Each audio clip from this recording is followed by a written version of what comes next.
So we've got a diagram that we're going to use for the whole question and some information. So let's read that information. Sarah stands at the end of a diving board of a total length of 4 metres. Okay. The diving board is fixed to 2 supports A and B, which are 1 metre apart. The mass of the board is 10 kilograms and Sarah's mass is 50 kilograms. Assume the mass of the board is evenly distributed. Now that's quite an important assumption, and it will likely help us. So, calculate the torque exerted by Sarah around support B. Okay, so what do we need for a torque? We need a force and we need a distance, all right? Torque is a turning force applied at a distance. Okay, so what is the force that we use? Well, we use the weight force, okay, or the weight force of the object. So in this case, the weight force is whatever mass we've got times gravity. So because we're looking at Sarah, the force of Sarah, we're going to use Sarah's mass of 50 kilos times by our gravity of 9.8.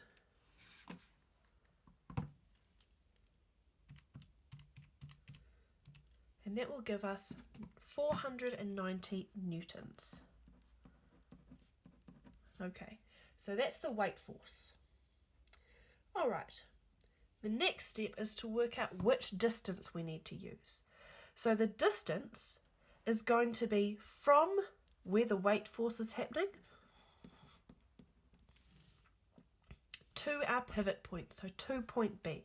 So our distance is going to equal 4 metres minus 1 metre, all right, which is this distance here. So our distance is going to be 3 metres, all right. We can then just put that into our equation.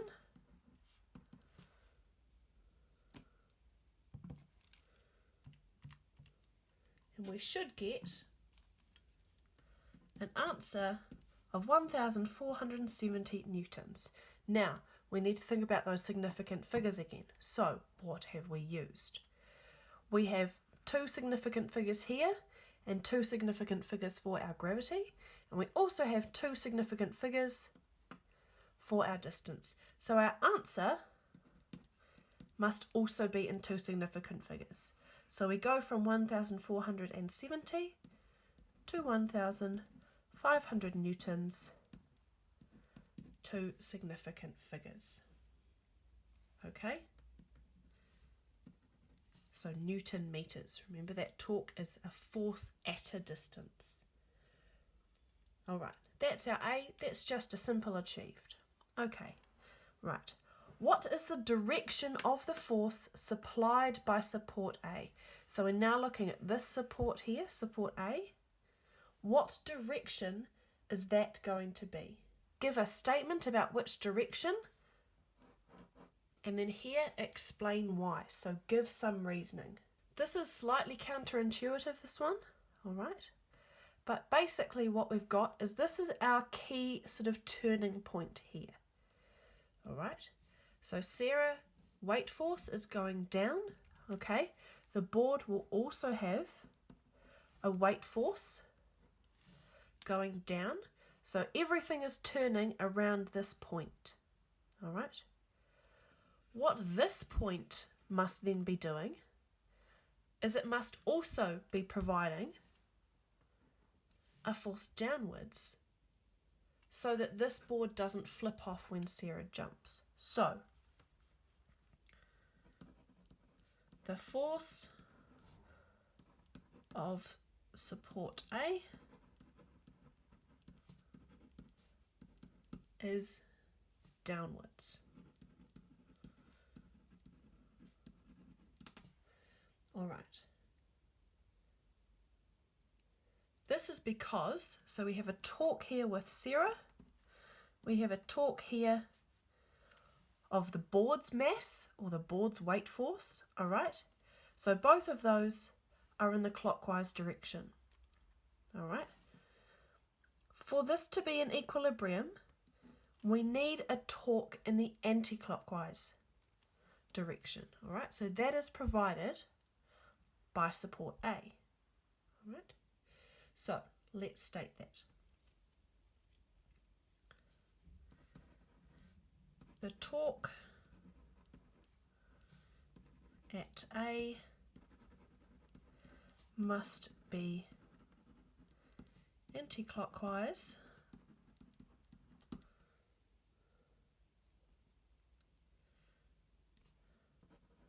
to counteract the clockwise torques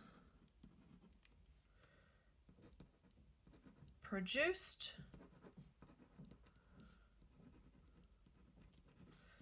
by Sarah and the board. So that this sentence here is our explanation for why it has to be downwards. So here's question C. The diving board sags or bends 0.050 of a metre when Sarah stands still at the end. Okay. Calculate the spring constant of the board, and we're assuming that the board is acting like a spring. So we need to look at our equations here. All right. And this F equals negative kx is going to be the equation that we use. This is Hooke's law, and this is the one we use when we're looking at springs. Okay, so let's write that equation down. F equals negative kx. All right, but we're actually not interested in F. We are interested in k. All right, so remembering that x in this case is a distance. All right, we're wanting to know what k is. Okay, now in this instant, we don't actually need the negative. Okay. Because we're not interested in direction at this point, all right? That is what the negative is there to show us. So let's rearrange. So we're wanting to have k by itself, which would mean that the force is divided by x, which is the distance or the displacement. Okay, so do we have a force? What force is going to be the force in this situation? All right. So the displacement is caused by Sarah standing on the end, which means that it's her weight force that we're going to be using for this equation. All right. So we calculated that on the previous question as well. All right. So you can just use that number straight away, or you can just do 50 kilograms times by 9.8 in place of that x, F, and then divide by x, which is your distance here of 0.050, is an answer of 9,800 newtons per metre. So make sure that -1 is in there. All right, 9,800 newtons per metre. And with this one, we're already at two significant figures. That's all the detail we've got. That's all the answer. That's all the detail that our calculator is showing, so we don't need to do anything more from there. So please be careful that you use the weight force, so mass times gravity, not just the mass. All right, question D. So Sarah jumps up and then lands on the board, depressing it or displacing it by a further 0.2 meters before she dives. Okay. Calculate Sarah's speed when she lands on the board, causing it to depress by a further 0.2 meters. Let's have a think. There is a clue in the title. All right, this question is about energy, but there's also a clue in the fact that we've got some distances here, but no times. Okay, so we're not going to be using any kinematics or any of those kind of equations. All right, what instead we are looking at is energy. Okay, so remember that we've got two types of potential energy. We have our gravitational potential energy when we lift something up off the ground or off a surface, all right? And we have this elastic potential energy, or potential energy that we hold in things like springs. Okay, so that's the one that is going to be useful right now. So let's start with that. EP, the elastic potential, is equal to half the spring constant times the displacement squared. Okay, so we've worked out our K from the previous question, so that's easy. We can just put that in. But what is the X that we're going to use?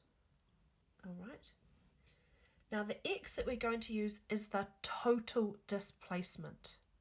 All right. So when Sarah is not standing on the board is at this level. All right. When Sarah is standing still on the board and before she jumps, it decreases by 0.050 meters. All right. And then, once she has jumped and then landed, it decreases by a further 0.2 meters. So the total distance from the sort of equilibrium point when there's no one on it to the final point is actually 0.25. So adding these two together. All right, and then we're going to square it. So what we should get is 306.25 joules. Okay, so that's the potential energy. Then we need to state that potential energy is equal to kinetic energy, all right? And kinetic energy is the one that has the velocity in it. So EK equals half mv squared. What we need to do is we need to rearrange this equation to get velocity by itself. All right, so we're going to do that up here. I will rewrite our starting point. Okay, so the easiest one to get rid of first is this half. We're just instead timesing it 2ek equals mv squared. All right, and then we're going to divide by m to get v squared by itself. So 2ek divided by m is equal to v squared. And then hopefully you can see that our last step is to square root that, and we'll get velocity by itself. Okay, so all we now need to do is plug in our numbers. We have Sarah's mass from previously. We've worked out the energy that we're going to use, so we could write EK as EP and it would be the same situation. All right, so V equals 2ek divided by m and then square root that. So we're going to have 2 times 306.25 divided by 50 and then square root that whole thing, a velocity of 3.5 meters per second once she lands on that board. Calculating this or having this idea gets you an achieved. Getting both this and this gets you to a merit, and actually getting you to the end gives you an excellence.